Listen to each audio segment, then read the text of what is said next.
Today we are going to start our new topic, that is respiration, है ना? हमने nutrition जब पढ़ा था तो हमने बहुत सारे न्यूट्रिशन के बारे में पॉइंट्स पढ़े, बहुत सारी चीजें हमने पढ़ी और ये समझा कि हम जब खाना खाते हैं तो हमें एनर्जी मिलती है।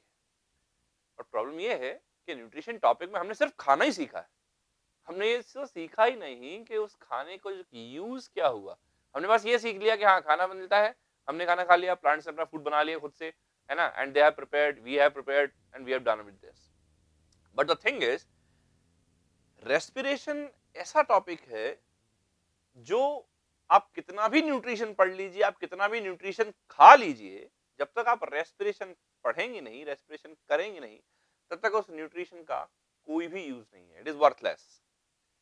मतलब हमने अभी तक रेस्पिरेशन के बारे में जो भी सुना था कि सर रेस्पिरेशन करते हैं, सांस लेते हैं, तो क्या सिर्फ सांस लेना रेस्पिरेशन कहलाता है कि बस सांस ले लिया, है ना, हवा अंदर गई, हवा बाहर आई, ऑक्सीजन अंदर गई, CO2 अपने छोड़ दी, that is respiration? Is it सो?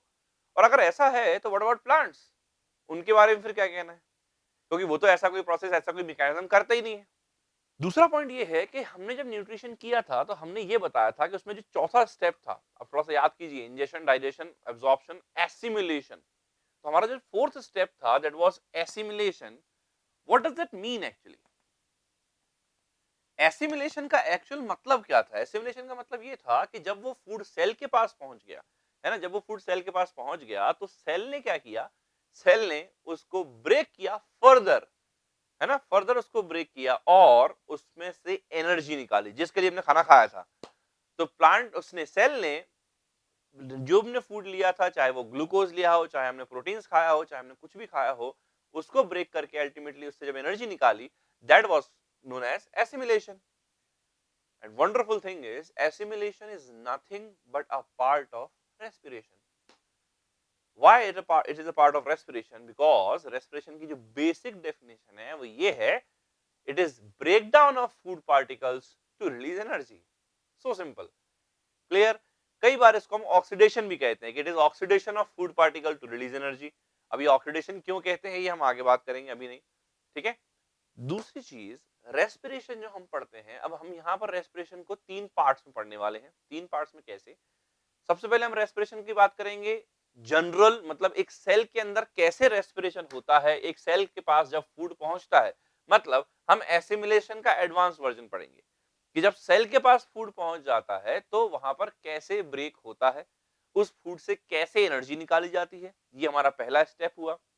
दूसरे स्टेप में हम बात करेंगे कि रेस्पिरेशन इन ऑर्गेनिजम्स, जिसमें हम बात करेंगे लोअर ऑर्गेनिजम्स की, मतलब जैसे हमने न्यूट्रिशन में पढ़ा था वैसे यहाँ पर भी कि लोअर ऑर्गेनिजम्स जो होते हैं, लाइक कोई भी यूनिसेलुलर ऑर्गेनिज्म ले लो, कोई दूसरे ऑर्गेनिज्म ले लीजिए, है ना, तो जब हम इन ऑर्गेनिजम्स की बात करेंगे तब इनमें कैसे रेस्पिरेशन होगा, प्लांट्स में कैसे रेस्पिरेशन होता है, प्लांट्स के अंदर फोटोसिंथेसिस तो हमने पढ़ लिया, बट रेस्पिरेशन कैसे होगा प्लांट्स के अंदर, हम ये पढ़ने वाले हैं। फिर हम पढ़ने वाले हैं एनिमल्स के अंदर, दैट इज ह्यूमन बीइंग के अंदर। क्लियर? तो इस रेस्पिरेशन चैप्टर को हमने तीन पार्ट में डिवाइड किया। Hi friends, it's the time to unveil the product of years of our hard work and research on NTSC.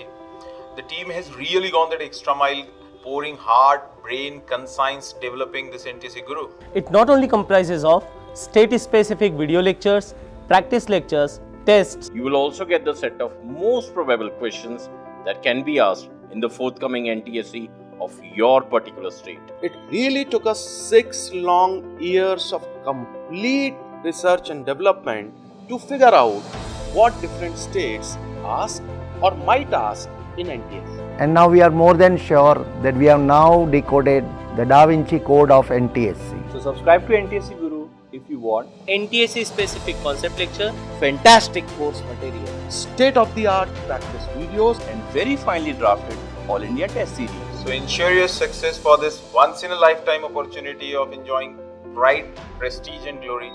Enjoy NTSC. Best of luck.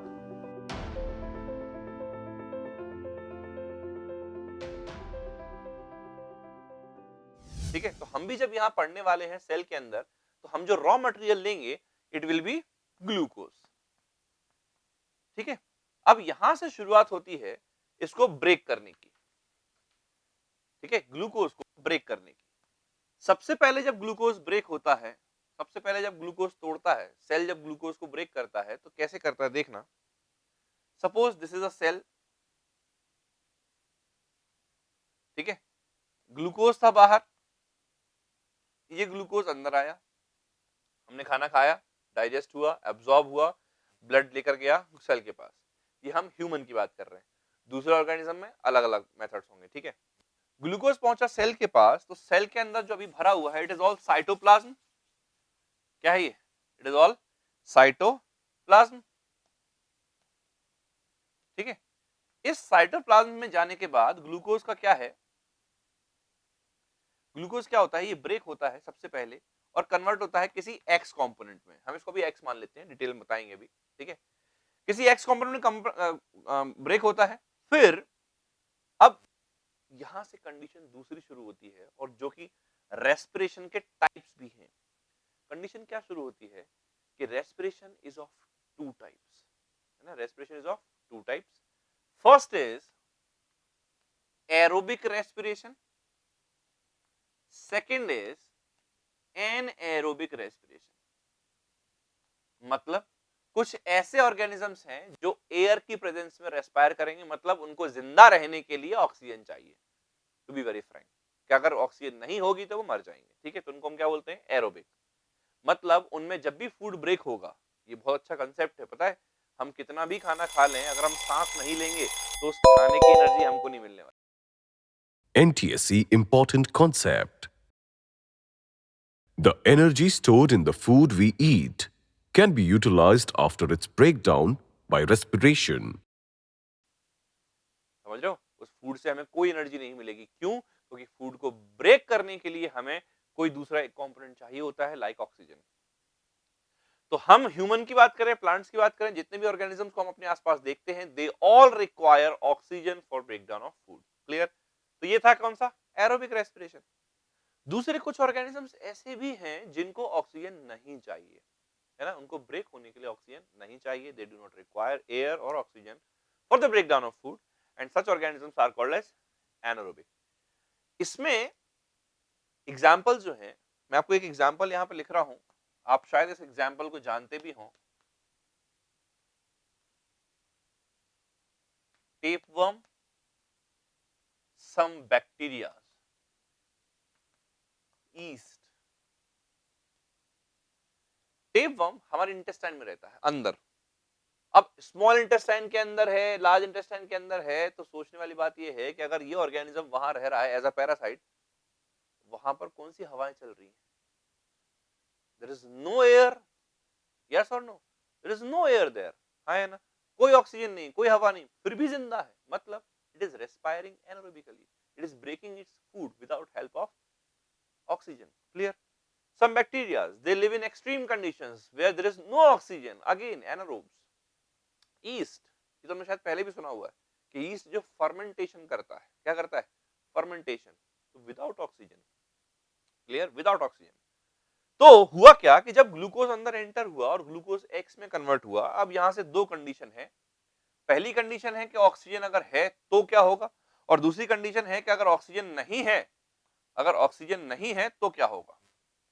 अगर ऑक्सीजन है तो यही जो ग्लूकोज का ब्रेक हुआ था, ये ग्लूकोज एंटर करता है inside mitochondria, inside mitochondria, this is mitochondria,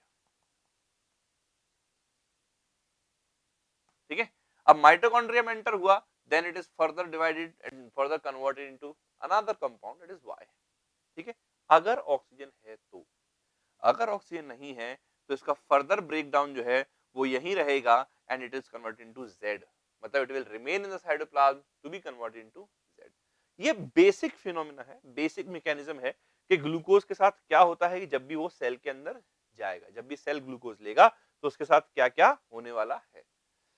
इस पर क्वेश्चन आता है ऑब्जेक्टिव, इस पर क्वेश्चन आता है सब्जेक्टिव, है ना। इस पर डायरेक्ट क्वेश्चन आता है कि कई बार सब्जेक्टिव 10th बोर्ड में ये क्वेश्चन पूछते हैं रेस्पिरेशन के लिए, क्या पूछते हैं कि गिव अ ग्राफिकल रिप्रेजेंटेशन और give a flow chart representation of breakdown of glucose vary in various forms or various pathways, है ना।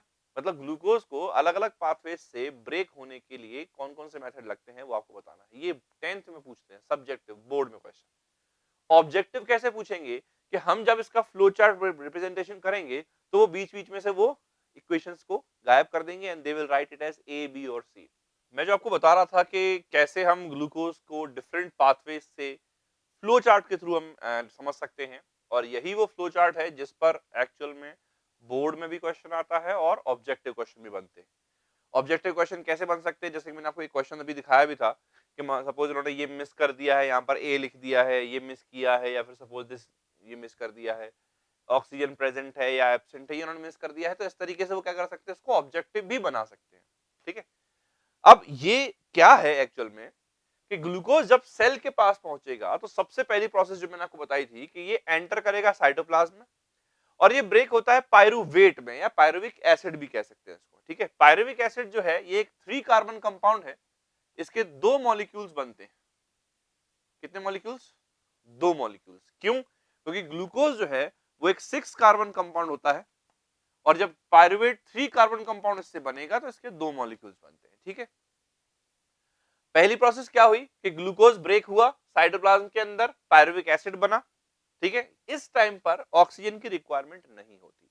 मतलब ये प्रोसेस ऐसी प्रोसेस है जो एरोबिक है उसके अंदर भी होगा, जो एनारोबिक है